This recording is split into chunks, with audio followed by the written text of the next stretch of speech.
Two remote First Nations in Canada are at the front of a class action lawsuit that is currently playing out in a Manitoba courtroom in early May. The National First Nations Housing Class Action lawsuit claims Canada has failed to provide safe and adequate housing for those living on reserve.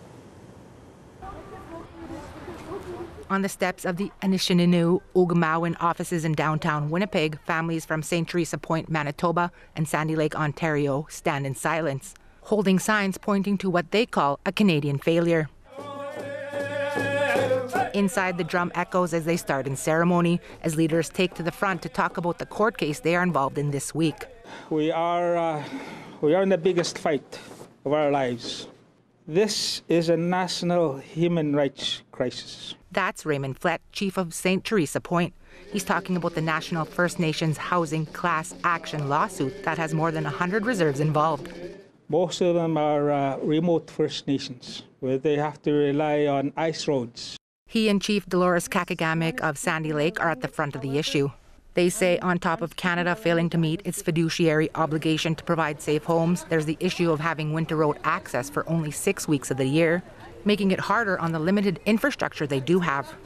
Is the water and sewer, the infrastructure alone, I find that is the most expensive.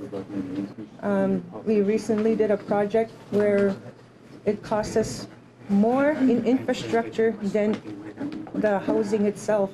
The average house in St. Teresa and Sandy Lake has 15 to 20 people living in it. Majority of the homes have mold. Dolores Fiddler is an elder from Sandy Lake. She says back in 2015, her 19-year-old pregnant granddaughter died from living in a moldy home.